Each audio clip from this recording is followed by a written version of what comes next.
Eto, meron naman tayong isang tinap overhaul na Click 150 dahil ito ay nag-overheat. Malakas magbawas ng langis. Ayan, check natin yung kilometer. Kahit nakatanggal yung mga sensor, pwede yung mga sir kasi da-diagnose din natin.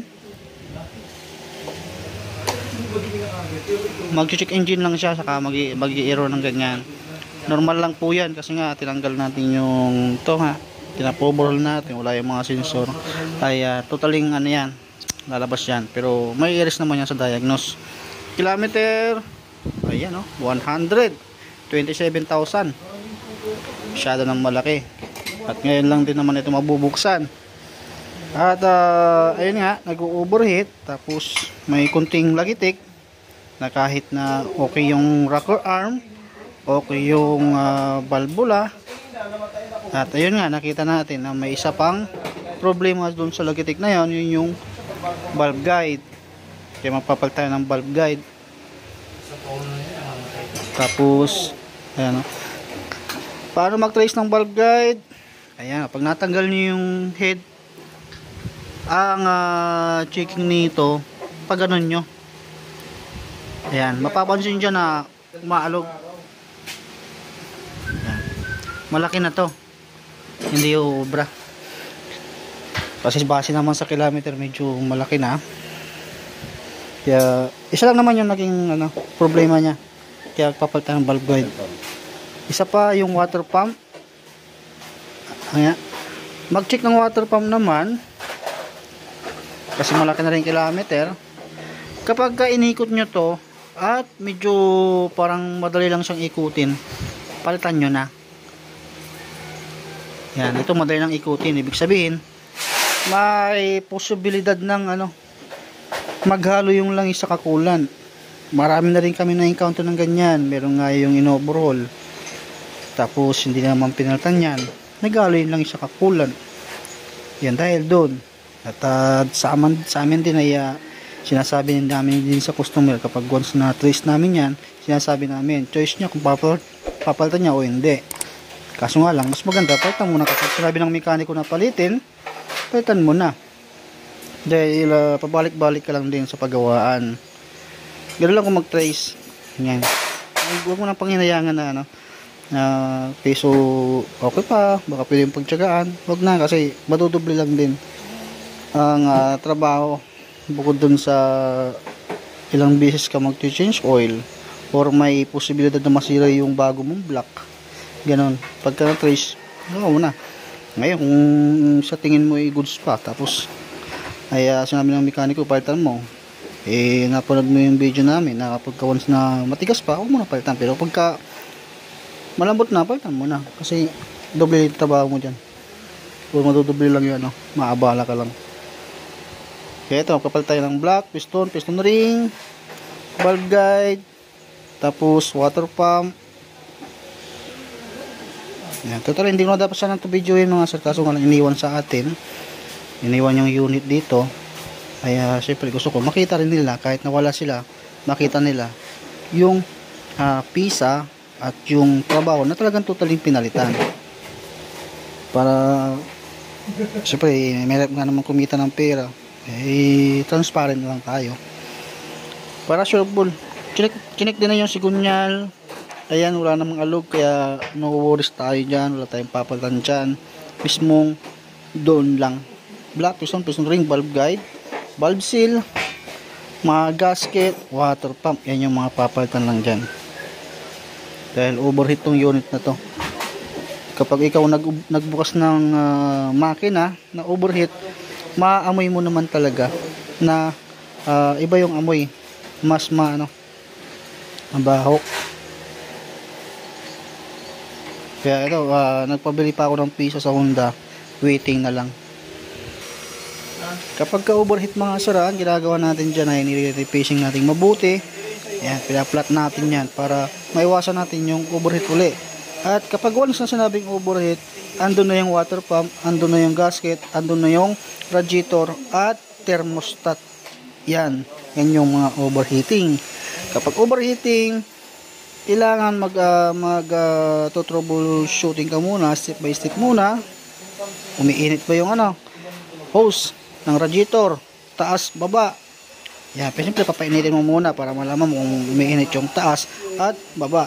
Kapag once na same na umiinit, ibig sabihin andito sa may gasket ang problema or sa takip. Yun. Ngayon kung na-check mo na yon at goods naman, at ngayon hindi umiinit yung hose na isa, taas baba, isampun mo lang sa baba, hindi umiinit. Kahit na mainit na yung makina, lumabas na yung temperature at hindi pa rin umiinit, ibig sabihin thermostat ang may problema. Kung bibili ka na nun, kasi dalawang klase yung price nun eh. May tig 950 at mayroong tig 22. Ewan ko bang anong pinagkaiba nila.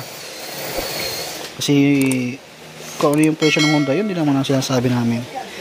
Kung nagpapatong man kami, yun doon sa bibili ng pisa. Papatong kami 200, parang lalamove lang din. Yan, bibili niya yung pisa sa Honda nang may resibo, papatungan niya ng talent pay nung bumili. Yun lang yung sa amin.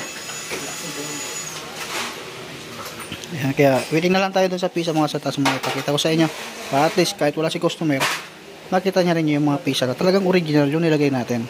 Kasi pinagkatiwala nga sa atin yung unit, iniwan. Kaya ibibigay din natin yung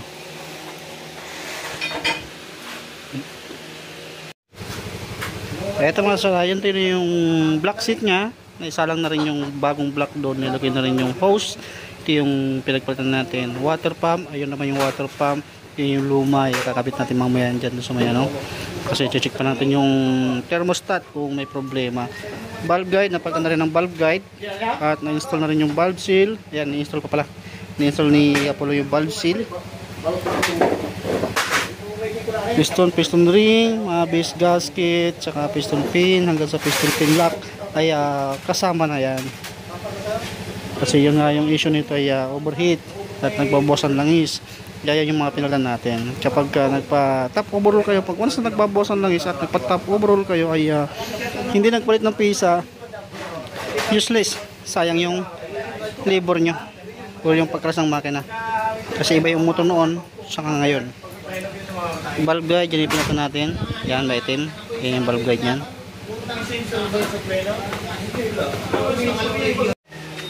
Ayan mga sir, naisala nga natin. Yan, yung bagong black cylinder head na nagpalit tayo ng valve guide na isa, tapos valve seal. May timing na rin natin. Yan, dyan kayo magbase. Tapos dito. Yan. Pero top din nyo muna sa magneto. At ito yung pinagpalitan natin. Yan yan, saka piston, saka valve guide, mga valve seal yan, mga gasket. Tapos ito naman yung water pump. Ito na mga sala, nilagay na natin yung bago nating water pump. Yun yung luma. At yung thermostat, dahil defective na yung thermostat nya, tinisting na rin namin na nilagyan ng mainit, kasi ganoon naman talaga mag troubleshoot. Na kapag once na binuhusan mo ng sobrang init na tubig, aangat yung pinaka valve doon sa loob ng thermostat, kaso hindi nga umikot. Kaya ginawa na lang namin dyan ay binaypass na lang. Sure naman na magandang klase naman yon at tumatagal at alam mo naman talagang ganoon naman talaga ang ginagawa. Kaya kakabitan natin dyan mamaya. Kasi tapos na rin yung engine. Ito na lang yung thermostat saka yung water pump ang kulang, saka yung ito. Sabay change oil na rin ito para mapaandar na natin ito. Ito na, tapos na rin natin yung kanyang makina o yung motor. Tapos na rin, i-break na rin natin. At na-diagnose na rin natin yan. At ito yung mga pisang pinagpalitan natin. Yan. Siyempre dahil nga iniwan ay ipapakita natin doon sa may-ari. Ito yung mga pinalitan galing sa motor niya. Kaya isa rin sa ito ginagawa ko nga, kahit nasabihin nyo na napaulit-ulit na lang yung ginagawa natin, iba naman yung may-ari at syempre iba naman din yung basta na gusto kong makita niya rin na talagang yung motor niya ay pinalit na pisa original at kung ano yung mga ginawa sa motor niya para maging awareness din sila. Kasi alam nyo na, napakamalang pisa niyan at ang hirap kumita ng pera, normal lang yan na talagang ibibigay natin yung pinaka best na dapat na na binayaran nila. Yan. Dito mga sir, nagbibigay din ako ng warranty rito. Yan, tapos na, maandar na siya.